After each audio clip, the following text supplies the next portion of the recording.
It's another version of the Business Renovator. I'm Coach Phil. Real name is Phil Jilks, but people get stuck on the last name, so I make it easier for people. Anyway, welcome. Whether you're watching this on the replay or live right now at the moment, what I like to do is start off every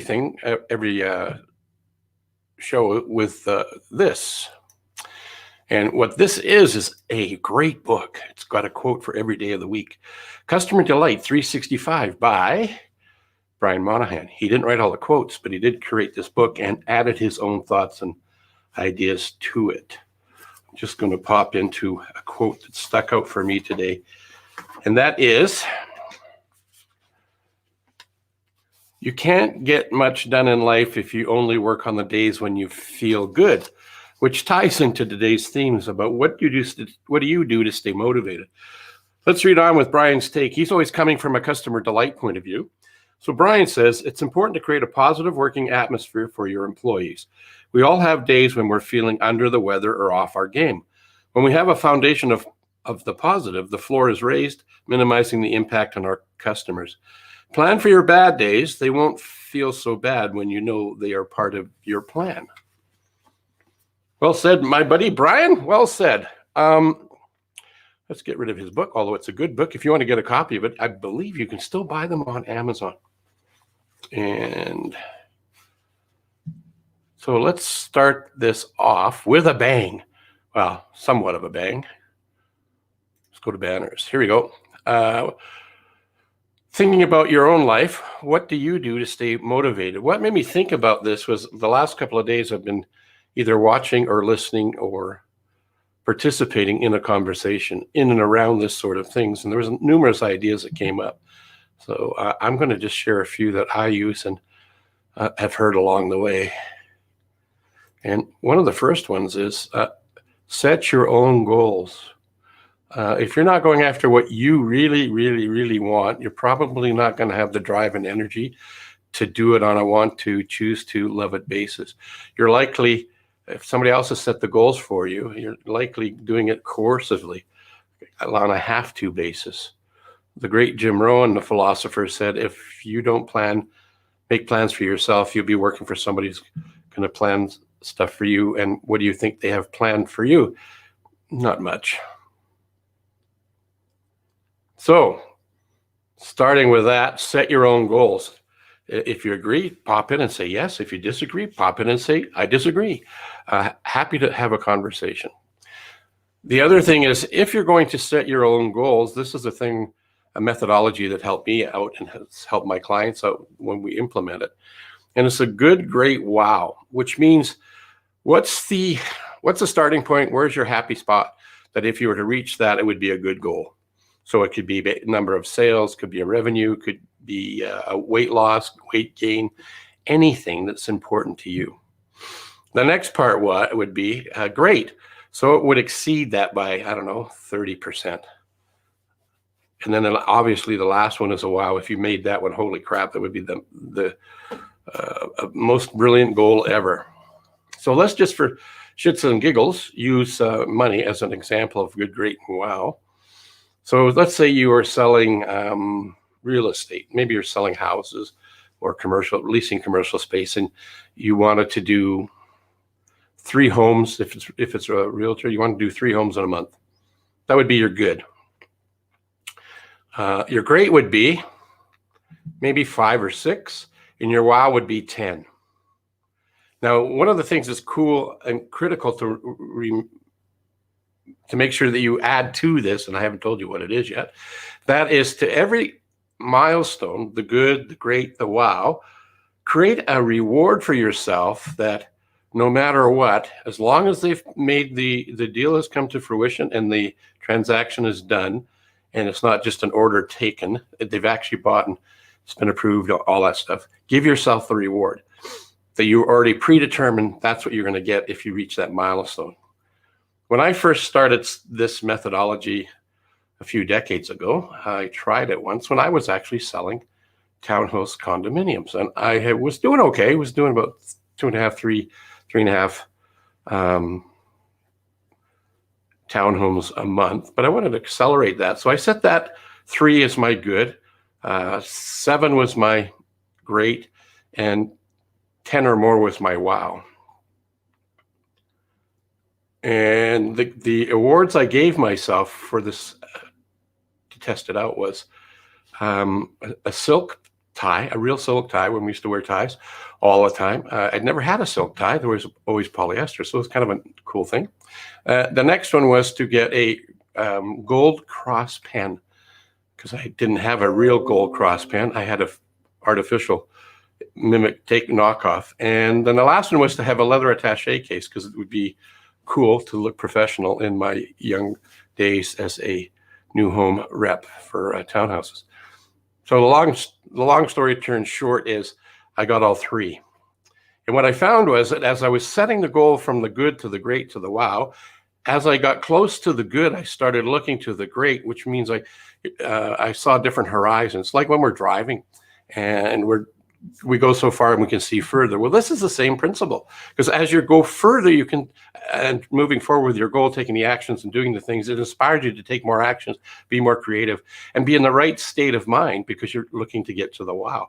But you don't worry about the wow. You focus on the first one, which is good. And as you get closer to the reaching the good, then you, instead of flattening out and just settling for good, you start looking at the great and thinking about the prize you're going to get, the award you've given yourself. And what I found was I don't always get to the wow level, but I usually exceed great. Not always, but usually. And I feel darn good about myself, and I get a reward along the way. So it's kind of cool. There's one tip to stay motivated. Focus on what really matters. I guess Simon Sinek would say, what's your why? In our teachings through Brian Tracy, Focal Point, and others, we talk about what's your major definite purpose. In other words, what is it you want, and why do you want it? And the more you invest time and energy in thinking about those sorts of things, more clues and ideas will show up. Your energy will increase, and you'll see yourself as if it's already done. And if you do that, you'll do the things you need to do to get things done, even when you're feeling like crap. So that's another thing. Focus on what matters. A way to help you with that is to practice talking to yourself, your self-talk, saying the things that you want to have happen in your life as if they've already been done. Don't say, I will do this. Well, that's true. You could maybe do that, but if you apostrophize I will, it becomes I'll.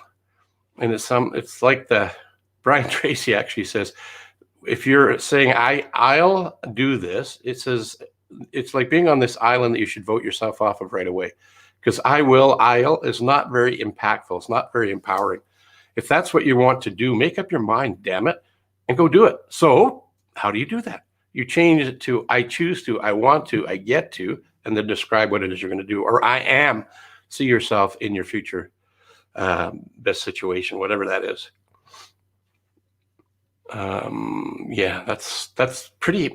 It's the positive affirmations. You can tell if they're positive if they inspire positive action item energy for you to go somewhere to get something done. And they should be in the first person, present tense, and positive. Don't put any energy on the stuff you don't want in your life. Only focus on the things you do want to have in your life as often as you can. And then to tie in with a good, great wow, celebrate your wins. I'm a big fan of creating 100 success lists. I get all my clients and prospective clients to do it. It's an amazing sort of thing. Even Dale Carnegie, I was listening to a recording, was a collaboration of different people from the past that had been in the leadership roles. And he says, take time to recall your wins. So I say, recall them all, big or small. They really matter. Big or small, recall them all. Don't take yourself for granted. Don't go through your successes so lightly. So many of us do that. So if you can celebrate your wins and remember what you've done to help you get to where you are and who you've become today, it's going to elevate you. It's going to help you stay motivated. Some days you might want to do all of these strategies because some days are tougher than others, right? Entrepreneurs.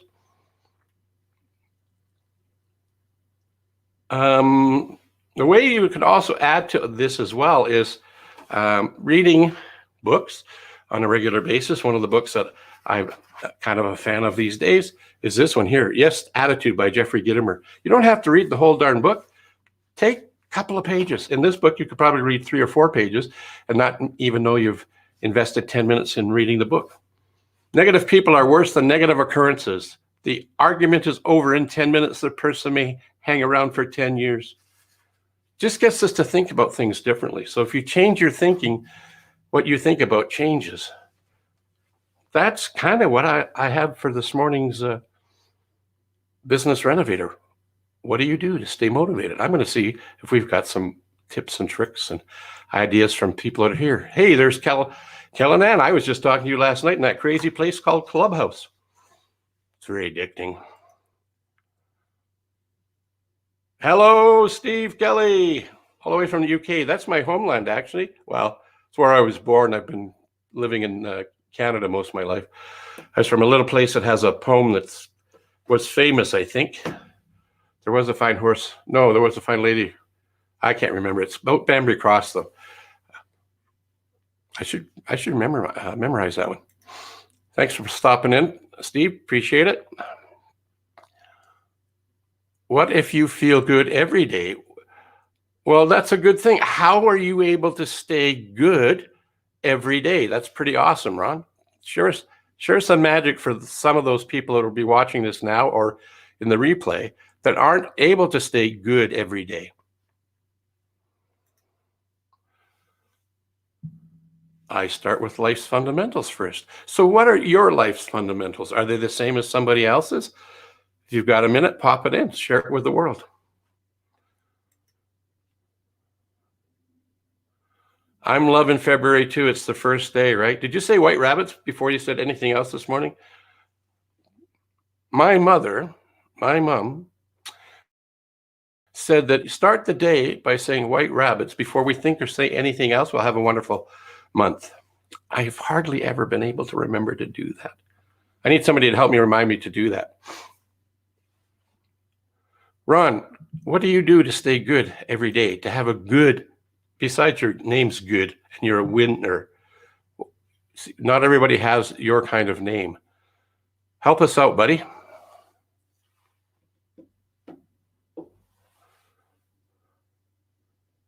A little addition to the 100 success list that I get people to do, including myself. I'm just looking for my iPad, but it's not anywhere to be seen, so I won't be looking for it. It's in another part of the office. If you make a list of all of your 100 successes, what ends up happening is you start recalling all the things you've done in the past, and it changes your state, and it reminds you what you did. I mean, one of the things I've got down there was when I was appointed captain of the Pee Wee hockey team. Is it one of my go-to strategies to keep me in a positive state no matter what? It's not the strongest one anymore, but it was powerful in its time. And focusing on the things that we've done in the past really can change our state of mind. There's something called flick back, flick up, or systematic desensitization. It's way easier to say flick back and flick up.